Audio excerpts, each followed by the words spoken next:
Hey everybody, this is the Sliders Review, and I'm here today to talk to you about the Spider-Man Noir trailer. Man, that thing is so good. Within 9 hours or so, it has now reached 2 million on the black and white trailer and about 2 something thousand on the colored one. Man, I have watched this thing over 10 times. It is so good. I can't wait to watch it. Heck, I might actually, for the first time in my life, pay full price for Amazon Prime. I can't wait months after the show drops. I gotta watch it right then and there. It looks so good, man. I've always wanted a live action Spider-Man television series. And more importantly than that, I've wanted the Spider-Man Noir suit to be live action ever since I first laid eyes on it on Spider-Man Shattered Dimensions, the video game. I saw that suit for the first time. I'm like, holy crap, that suit is awesome. I never knew it existed. Granted, it's missing the hat and the trench coat, which I'm okay with because I actually prefer it without that. But I do like it with the trench coat and the hat. And so, yeah, I never thought in a million years that suit would ever make it to live action because of how the movies are. And, they don't delve in really the Spider-Verse that much unless it's animation. Which, we got to see that suit in an animation and Ultimate Spider-Man. And, of course, and Into the Spider-Verse.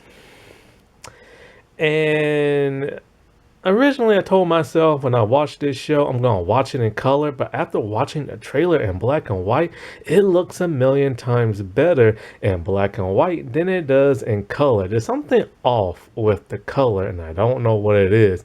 But it just looks so clean and crisp and just so awesome in light black and white. Now, reason for this video and everything, because I don't do breakdowns of stuff like that, but it's like they changed some stuff in the show now, and I do wonder how much are they gonna have to change. Now I'm just gonna take a wild guess. All of these changes are probably because of licensing. They don't have the official copyright to make Spider-Man and stuff like that, and they probably were able to borrow it and borrow the elements, but not everything fully, because there are a lot of stuff changed. And no, I'm not talking about Felicia Hardy now being Asian. If that upsets you, if that triggers you, go F yourself. Seriously, that is not no big thing. However, she should be a nightclub owner. That's in the comic and everything. Hopefully they will keep that. I don't know exactly what she's doing. It looks like she's a reporter or an investigator, but then we see her playing on a piano, so I'm not really sure what she's doing in this show. Now we know Silverman is going to be in this show and he's dead and they're going to have to investigate that. Sandman is going to be in this. That CGI better be good. The web slinging looks pretty good for what they was able to do. So thank God for that. Now, changes. Biggest change of them all. He's not Peter Parker. He's not Peter Benjamin Parker. No. He's Ben Reilly. This was shocking and this was odd. They went with Spider-Man's clone. And Spider-Man clone doesn't exist in the Noir comics and stuff. Most likely, they're not allowed to use the name Peter Parker. Because, of course, Sony owns the distribution rights to Spider-Man. But I think Marvel, or do they own the entire thing now? I'm wondering. Either way, they won't give it up. And they're letting, I think when it comes to live action and stuff like that, yeah.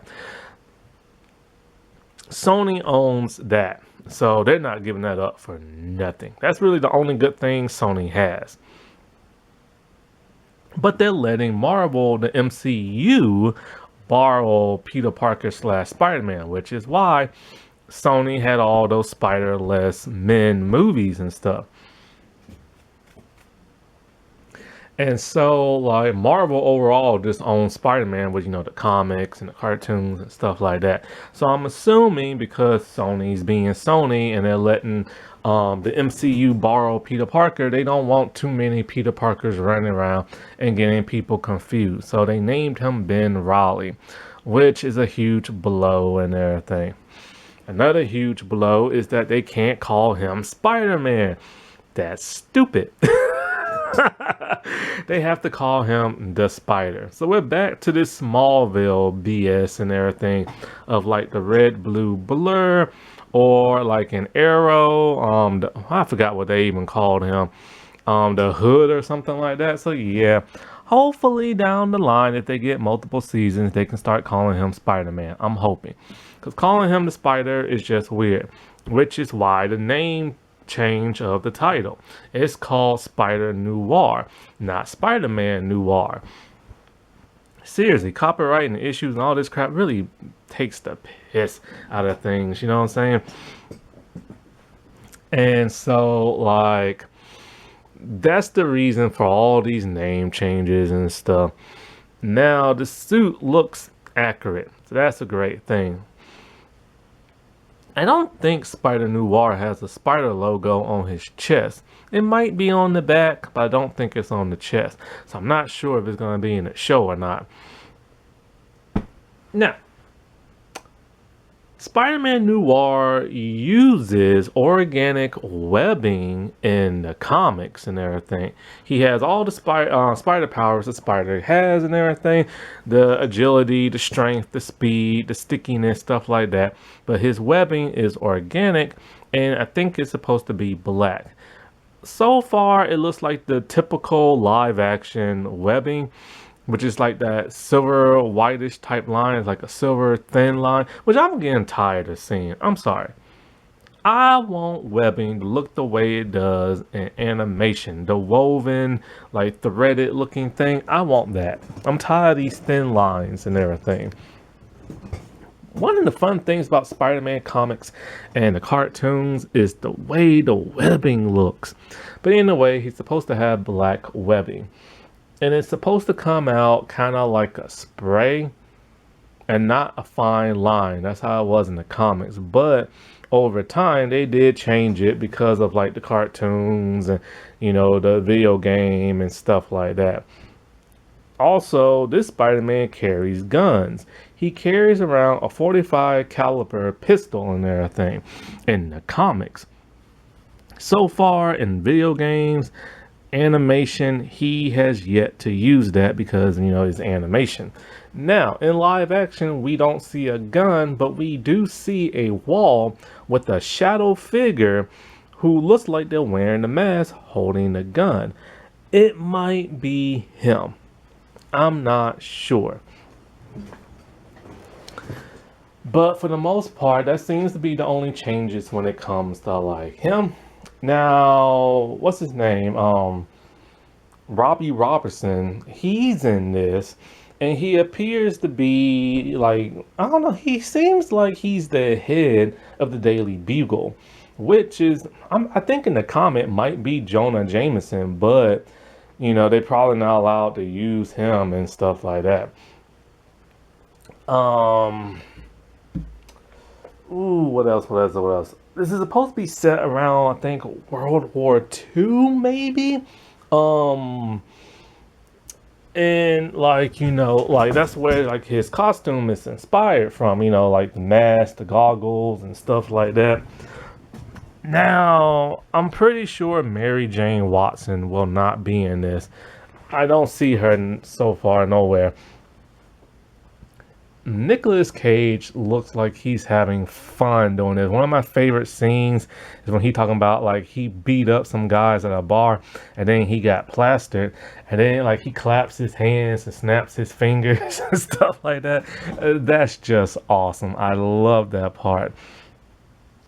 I was worried because at first Nicolas Cage said he was going to play this and I forgot the percentage, but I think like 30% Bugs Bunny. I'm like, oh God. Because we all know Nicolas Cage can go kind of weird. You know what I'm saying? But it looks like he's taking it seriously. He's only adding the humor when it's needed, so that's great. Because Spider-Man's supposed to be comedic, even though this version is supposed to be very serious and stuff. I do have a hard time understanding what Nicolas Cage is saying. The older he's getting, the more muffled his voice is sounding and scratchier and stuff. I think he is about in his 60s and stuff. So, like, yeah. But you know, the whole noir series is supposed to be dark, it's supposed to be gritty. I hope they go dark, I hope they go gritty, and I hope it's not too dialogue heavy.